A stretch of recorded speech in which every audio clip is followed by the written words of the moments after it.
Исәнмесез, хөрмәтле караучылар, милләттәшләр.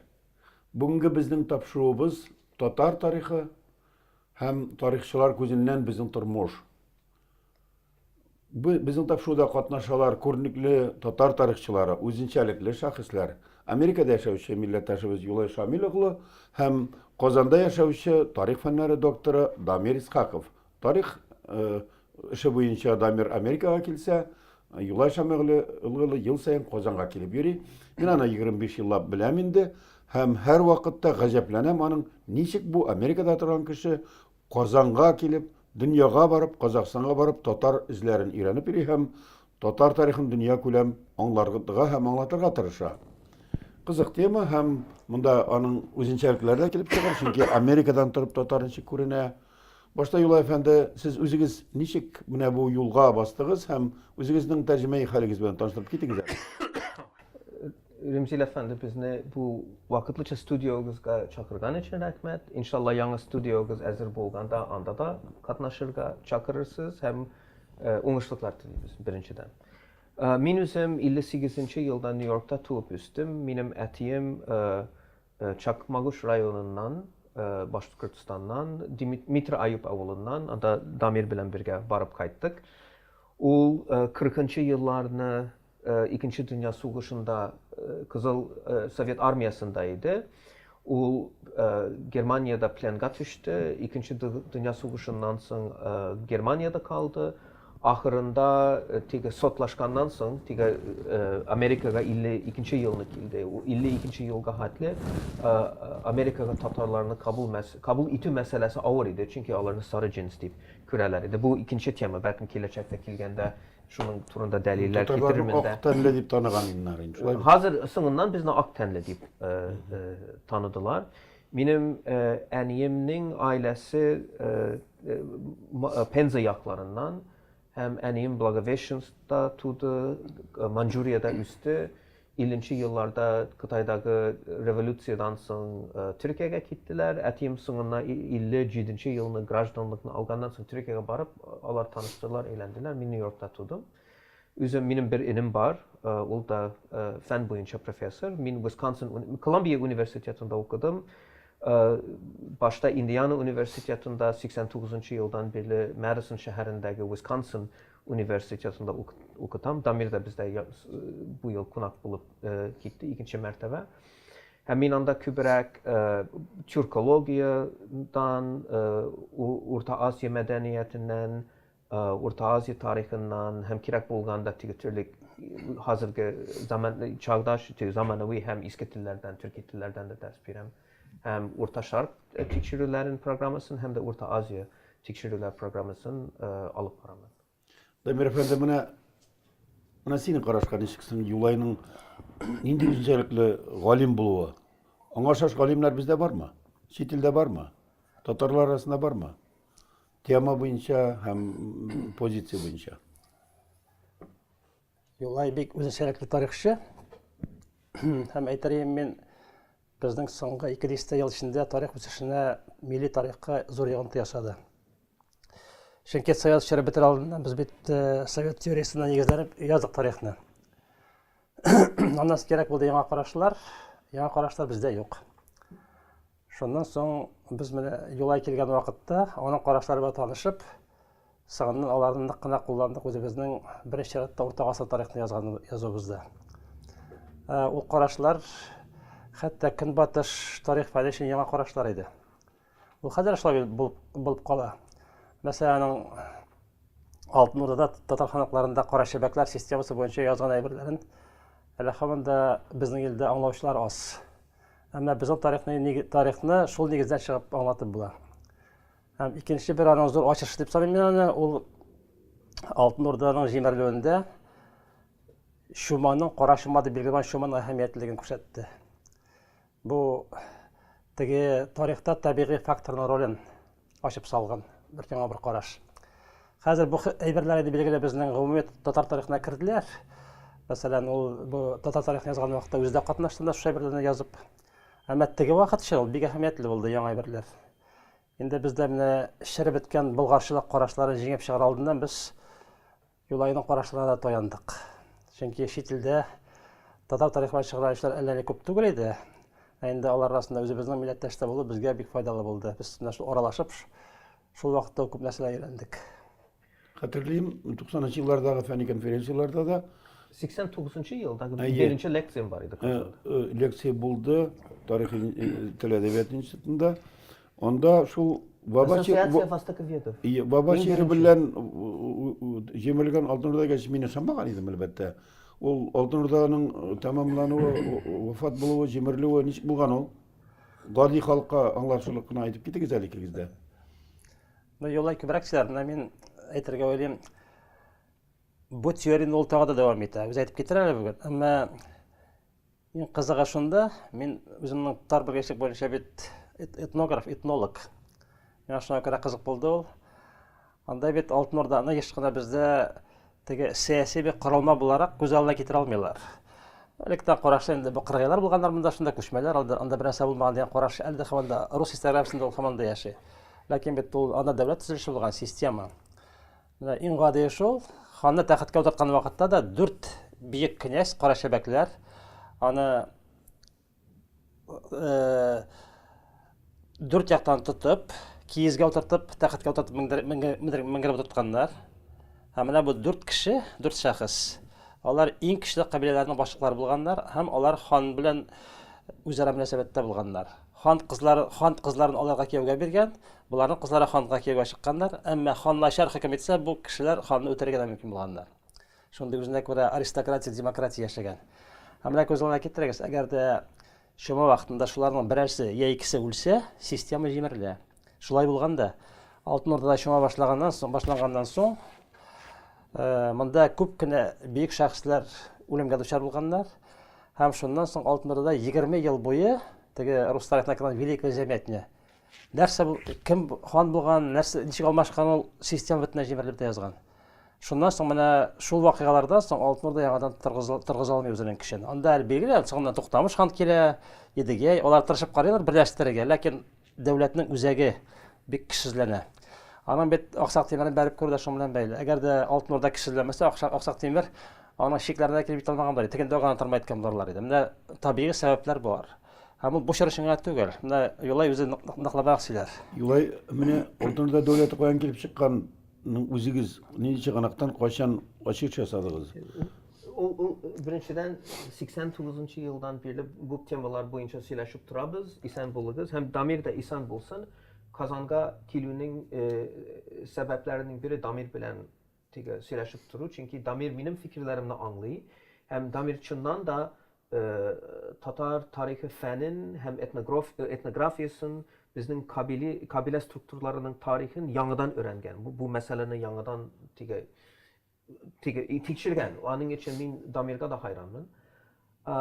Бездә барлыкка килүен әйтергә теләмим. Мин Дамирның әйткән сүзен İktidar itilmedi моңа kadar шул Алтын Урда. Ниндидер монголлар җыйганда каяндыр килеп кенә чыкканмы инде ул юктан гына. 20-нчы елларда башка теге аскерләр килде. 36-нчы елдан соң Бату анда бер дәүләт курды. Ama аның arkasındагы процессларны әлдә яхшы аңламыйбыз. Чөнки Дамир әйткән теге классикалык муассасалар бар, институциялар бар. Аларны теге 13-нче, 14-нче гасырда күрәләм, аның кайдан килеп чыкканын яхшы аңламыйбыз әлдә. 13-нче гасырда Hatta белмибез. 13-нче гасыр өчен, мәсәлән, кабилә Белмибез. системасы кайдан килеп чыккан? Ул, мәсәлән, Алтын Урда ханнары кабилә башлыклары тарафыннан сайланылган булса, 15-нче, 16-нчы гасырда Казан ханлары кабилә башлыклары тарафыннан сайланган булса, ул дәвердә Касым ханлары сайланган булса, 18-нче гасырга хәтле Кырым ханлары кабилә башлыклары тарафыннан сайланган булса, һәм мөмкин Урта Азиядә, Иранда да шулай булган булса, бу кайдан килеп чыккан? Сез теге бурынгы монгол тарихы турында язылган, басылган башка чыганакларга карасагыз, моны аңлап булмый. Чөнки аларда, мәсәлән, Курултай сүзеннән башка берни юк. Бәлким Курултайның башка бер сыйфаты бар иде. Аны чыганаклардан күрәмибез. Бу монголлардан элекке bir İç Asya müessese, institusiyası bulganmı, yok mu? Türkiye'lerinin dörtge bölüngeni turunda, Tibetlilerin dörtge bölüngeni turunda, kayber söz var, məlumat var çıganaklarda.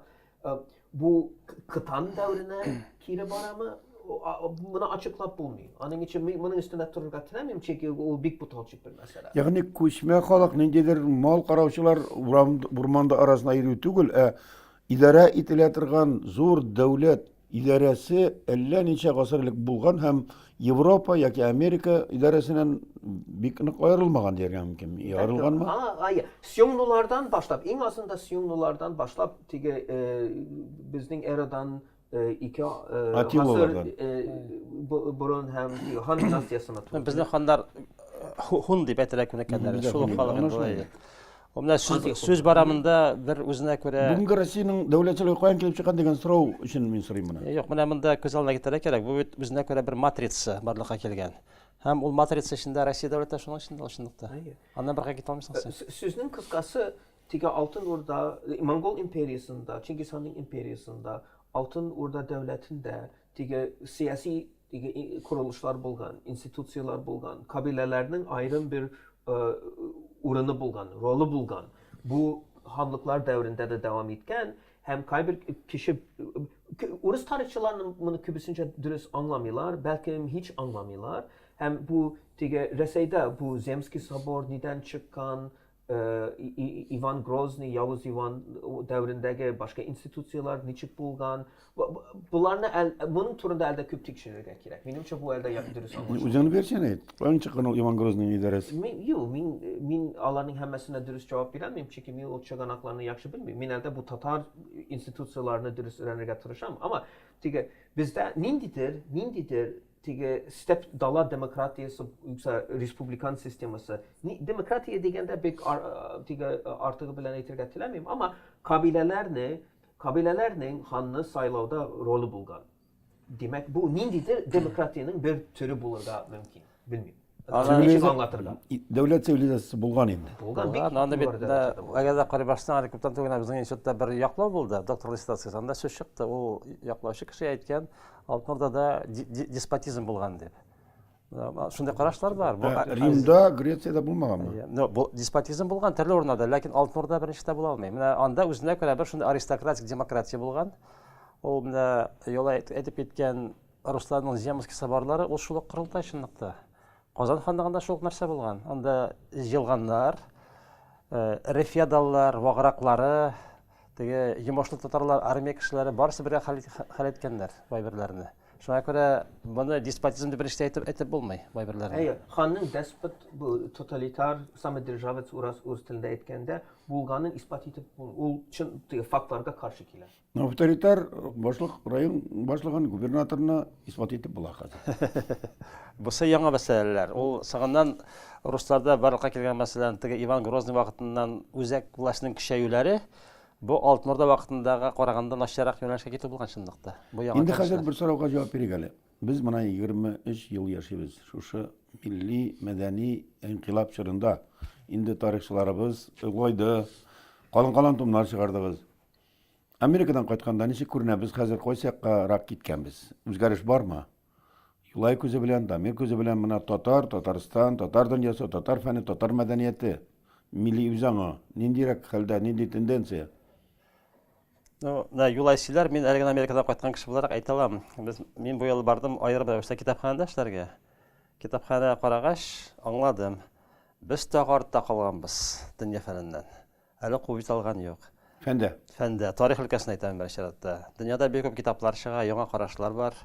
Qizg'ashga qarshi biz elektron shaharda olg'a ketdik, ammo bizdan oldan boruvchi olimlar da bek ko'p dunyoda. Tatar ko'tarildi bit, fani ko'tarildi. Elektron shaharda bo'lmaydi. Madaniyat ko'tarildi. O'zgarishlar bor, ammo tag'ishishlar bek ko'p. Dunyoga açıldınız. Bu üzünden hemen narsani hal etmeyin. Anda bunda bir küp tekşirişler var, yana qarashlarını iske alalar, ana öğrenirge tırışalar. Kay vakitte bunu bir uğuşlu bulduralar, kay vakitte %100 anlap bitirelmeyeler, kay vakitte hiç anlap bitirelmeyeler. Ul fen ülkesinde, menimçe sizde yana federal üniversitet var, anda da cihazını satıp alalar, anın bilen ne işleyler, kullanırga bulan mı, yok mu, anı kullanırga kişi var mı, yok mu, bunda potansiyel bilen fakt, çın varlık arasında bir тиге урын бар, uzun bir tege açılış var. İkinci yaktan mesela 1989 yılını kilgende ul Tots'ның davriydi, Tatar milliyetçilikning tege kızgan vaktiydi. Hem kişinin gelecek için bir ümidi var idi. Oyladılar, alar kübrek tırışsalar, ne bulsanı bulduralalar. Sonundan suverenitet boyunca saylav diye referandum buldu. Kayaktan Tatarstan'ın hali küpke eybet buldu. Hazır kira artka barı prosesi var. Min bilmeyim. Nihatlı alga gitti çünkü hemmesini üz küzüm bilen küremedim. Ama hazır yanıdan bir zor bir küreş var. Elik Tatarlarının üzanın küteri boyunca hareket var idi. Küterarı aldılar. Hazır halık zarlana, tilde yugaltı var. Mektepte yugaltı var. Üzanda yugaltı var. Suverenlikte yugaltı var. Federalizm bitti. O yaktan yugaltılar var. İkinci yaktan min kongresinin bu Dünya Tatar Kongresi'nin başkarma komitetinin sesiyalarına bu kilişimde katlaştım. Karam şunluk vakitte da sivil cemiyet, civil society, Tatarca ne çekeydi? Gражданlık cemiyeti. Gражданlık cemiyeti. Gражданlık cemiyetinde yanıdan kaybir nerse barlıkka kile şekillene. Elde de Tatar'ın kileceği turunda kaygılanı bitmegen. Tatar tilinin kileceği turunda uylanı hem kaygılanı bitmegen. Tatar tarihi boyunca küreşi elde bitmegen. Ama şartlar biraz başkaça. Belki eskiden tağında zor külemdeydi. Hazır kübrek kaybir nersesi bu kiçkine külemde, kaybirisi resey boyunca. Min elde de Tatar halkının kileceğine ışanam. Bizden halk bir bay bir miraska iyi halk. Kongresde bir çıkış yasaganda Tatar halkının tarihindeki inovasiyalar turunda edebiyat ülkesinde, medeniyet ülkesinde, marifetçilik ülkesinde, hatta SSSR'nin songu yıllarında, yoksa 90'lı yıllarda federalizm ülkesinde de inovasiyaları köp bulgan. Hem kaybir yaş Tatarını körem, yigitini kızını körem de alarga da hayran kalam. Çünkü bizdeki elde til küp kişi de arasında saklana, bizde gururluk saklana, bizde bilim saklana, bizde üzan saklana. Ama kişiler kaygıralar. Mesela Tatar eskiden 19. asırda Sovyet devrinden ilik Tatarlar avullarda saklana, Müslüman bularak saklana deyip eğitüge bulaydı. Bugünkü günde anı eğitsen o fikir yetişmiyor, o dürüst değil. Çünkü bir yaktan bugünkü günde bu kübrek vahabilerinin yoguntusu din bilen millet, milliyetçilik, medeniyet, kültür arasında bir suğuş var şekilde. Vahabilerinin düşüncesi boyunca Müslüman bulsan, anda Tatar İslamı diyen nerse yok. Tatar tili için de belki urun yok. Tatar İslamı için urun yok. Tatar'ın goruf adetleri için urun yok.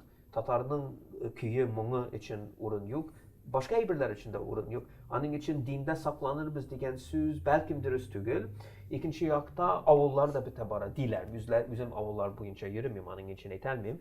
Ama avulda Tatarlar bite bulsa, til bite turgan bulsa, bizning başka goruf adetlerimiz bite bulgan bulsa, anlansın bu problemaga başkaça yangaça kararga kerak. Min bunların hemesini yaxşı anlap yetelmedim elde ama yangaça bir problemim var. Şu bir turunda Kazan Galim'in de fikrini işlesi kilirdi. Bir de mene şu başkarma komitet oturuşunda anda yankırı başladı.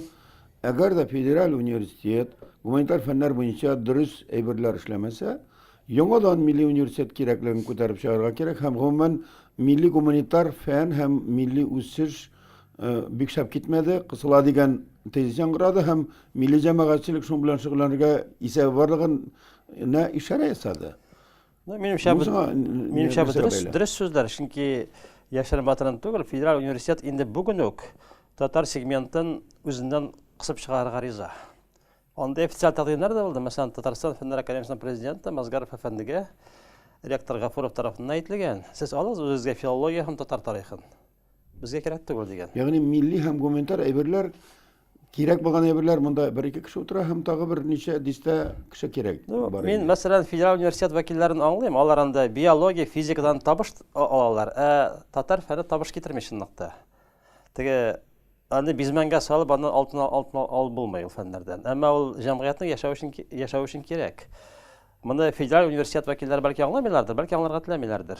Әмма татар җәмәгатьчелеге бу турыда уйлана, шуңа күрә мәсьәләләр килеп чыкты.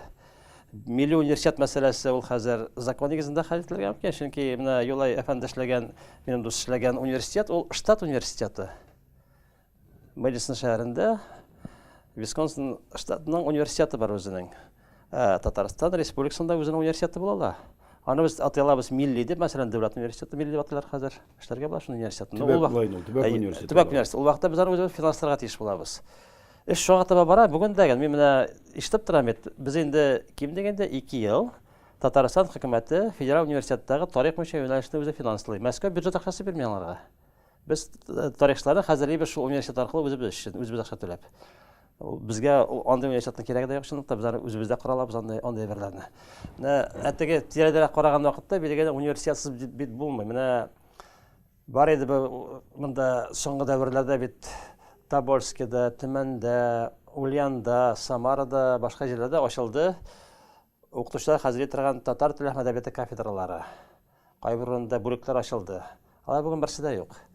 Һәм сорау туа, әгәр дә без шушы лай дәвам итсәк, 10 елдан соң укытучыны каян алабыз ул төбәкләрдә? Казанда бетергән халык бик читкә барасылары килми, аннан килеп укытсалар гына, шунда кире кайтсалар гына анда укытучылар белән тәэмин итәргә мөмкин без.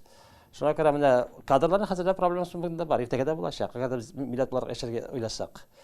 Ул күздән караган вакытта Казан федераль университетымы, яисә башка югары уку йортымы барбы шуңа шөгыльләнергә мәҗбүр булачак. Бу проблема бар. Һәм аннан соң мин Разил әфәнде белән килешәм, ул чыгып әйтте бит анда юридик яктан инде андый мөмкинлек бирелгән хәзер Россиядә. Төбәк университет ачарга мөмкинлек бар. Ул дәүләт университеты булырга мөмкин, шәхси дә булырга мөмкин, андый мөмкинлекләр бар. Димәк, үзебездән тора бер. Икенчедән соң шулай әһәмиятле бер бит әле алга таба кирәк булачак дәреслекләрдә. Бу менә татар тарихы буенча хәзер инде икенче буын дәреслекләр эшләнде. Дәресләр бар безнең укытырга. Әмма моның белән калып булмый, чөнки менә хәзер Россия күләмендә яңадан тагы бер комплекс ватан тарихы буенча дәресләр булачак. Бу яңа бер дәвр. Без аларга нигезләнеп тә, аннан үзебезнең карашларында файдаланып, тагы бер буын дәресләр хәзерли алабыз. Һәм кирәк булачак тагын. Моны бит галимнәрдән башка, тарихчылардан башка эшләп булмый бай берләде. Шуңа күрә академик фәндә кирәк, менә бу университетларның тирәсендә җыелган профессорлар да кирәк булачак. Шул турыда уйлаган вакытта, билгеле менә бу соңгы башкалар комитетының утырышы миндә шундый хис калдырды.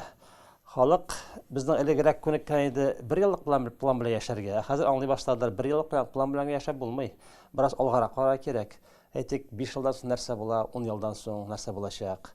Шуларны алдан уйламасаң, ул вакытында кирәк эшләп бетерә алмасаң, ул вакытта син башка милләтләр, зуррак милләтләр артыннан ияреп кенә барырга мәҗбүрсең. Һәм анда синең мәнфәгать салынганмы, юкмы? Бусы билгесез. Үзең кайгыртырга кирәк, үз мәнфәгатең турында. Бу әңгәмәне әзрәк ахырына таба борылганда бер глобаль мәсьәлә куйыйк әле. Дәүләти, идарә, мөнәсәбәтләр яки шартлар бармы? Милли үсешкә һәм яшәешкә, үзен саклауга. Дәүләт кысамы? Әллә милләттәшләребез үзләре таркаламы безнең? Проблема нәрсәдә соң хәзер? Кемне кыса һәм кем гаепле моңа? Мин кыскача әйтермен, чөнки Дамир туплырак җавап бирәләр. Мин карасам, әйтик 25 ел элек Татарстан СССР буенча, РСФСР буенча татарларның һәммәсенә ярдәм итә алмый иде, юкса итми иде. Мәсәлән, бүгенге көндә Татарстан дәүләте иң азында чит илдәге татарларны таный, Рәсәй Федерациясының башка төбәкләрендәге татарларны таный. Мин үзем президент Миңнеханов соңгы Бостонга килгәндә бу көз, мине дә чакырдылар, мин бардым, аның белән дә таныштым һәм анда башка 30-40 милләттәш белән бергә утырган идек. Бу 30 ел элек була торган эш түгел иде, мөмкин түгел иде. Мәсәлән, теге Тоболста, Төмәндә, Bahçesaray'da, London'da, Amerika'daki Tatarlar, Avustralya'daki Tatarlar boyunca hazır indi uymuylar. Hem mesela bunda derslik çıksa, onlarga niçik tapşırırga, derslikni niçik ciberirge, televizyondan medeniyet boyunca haber Eli bir boyunca... tane yerçinde televizyon hem internet var. Öyle yok idi o. Sputnik arkalı, anın turunda da silaşırga bula ama o ayrı bir engeme. Min üyde Sputnik arkalı türlü Türkiye halkının televizyoniyasını körem, hem NTV'ni, Tatarstan yanğı hasırını internet arkalı körüge tırışam. Anın problemler turunda hazır bir niyet etmeyeyim ama problemleri da var.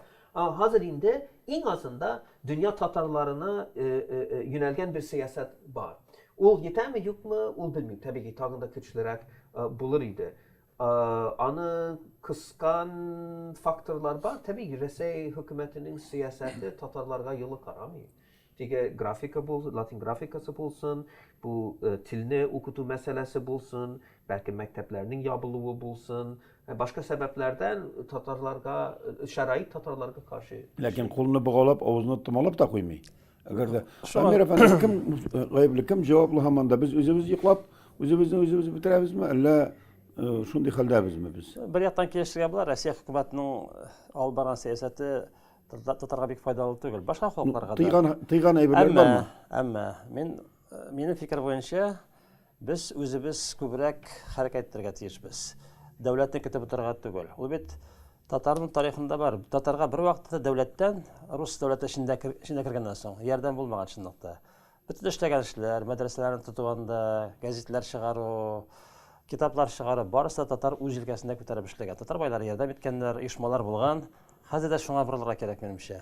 Hazır hele devlet hesabındaki fen medeniyet sistemisi, mağribet sistemisi Var, o da var. Sen qarita bo'lmay. Hele biz ona konuktuk, Sovet zamanında konuktuk. Çünkü mesela Tatarstan Federasyonu Akademiyasına yıl sayın 250-300 milyon so'm akça verildi. Elbette devlet tarafından. Galimler mağar işini alıp baralar. Lakin men aytırga o'ylayman, ulg'ana jetmey. O'zimizni yoqdan da aktivlik kerak. Chunki ko'p narsani ijtimoiy tartibda da ishlab bo'ladi.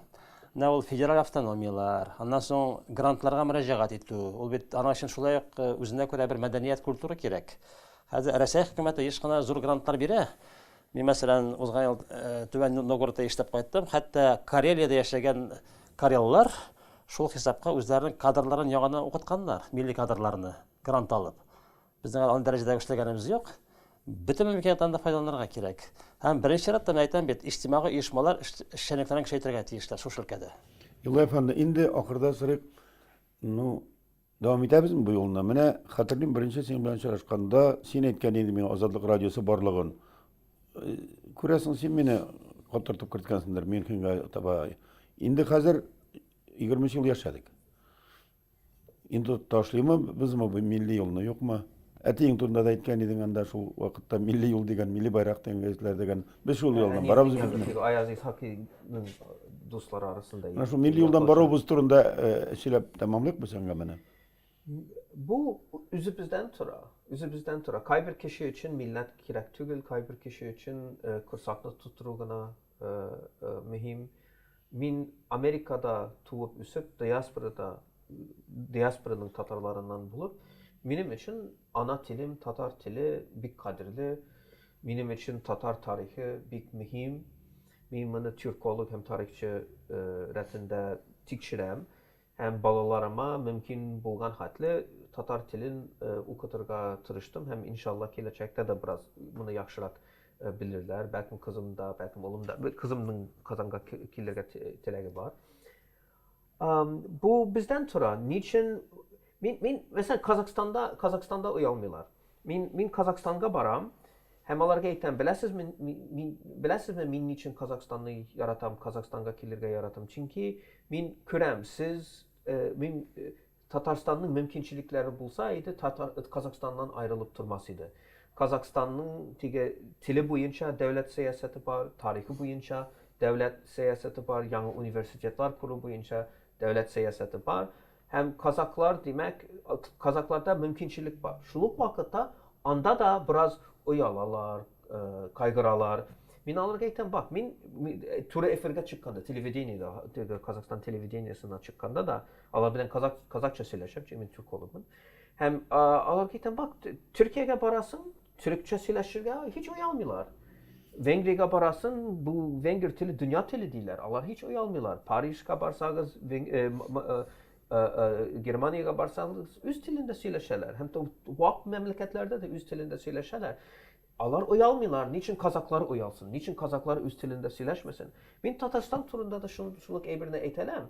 Niçin Kazaklar, Türkler, Üzbekler, başkalar üst tillerin bilir. Vengrlar, Fransızlar, İtalyanlar, başkalar. Portugizler de geçkilerine memleket. Üst tillerin gururlanıp söyleşerler, üst tillerin bilirler, üst tarihlerini de öğrenirler. Bunlarda oyat yok. Niçin Tatarlar bir yaktan uyalalar? Ben anlayayım. Bu kolonyal halde yaşaganda üstten belki bizge niçiktir tüben karılar anlatsın biz üzümüzde kimçilikler hisseder. Onda mümkünçilik var. Ama min mundi halde tuğup üsmedim. Min başka bir memlekette tuğup üskenim için min üzümünü izilgen ikinci sınıf kişisi deyip görmüyor. Belki Damir Efendi şolay dep tamamlayık. Belki şunun da bizning boştagı bu nindidir kolonyal yoki buysungан yoki o'zimizning qo'rqqan fikrini әлі 20 yıldagına o'zgarta almaganmızdır. Dünyada ko'p narsa o'zgardi. Kosmosga mindik. Institutlar tuzdik. Şuşu elementar birini kibitga kirgachdan tatar kishisi tatarcha epistolavni әлі erishmaganmiz kerak. Дөрес ул бит куллыкны шул берәм-берәм кысып чыгарга кирәк. Берәм-берәм узак дәвам итә куллык психологиясе.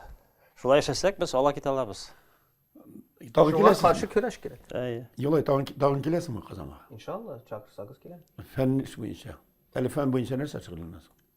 Min mi? Min sıngı vakitlarda, min küpçeme bilen şıgılanım. Sıngı vakitlarda elde de 13. 14. 15. asırdaki Çuba tarihi bilen, 6. 8.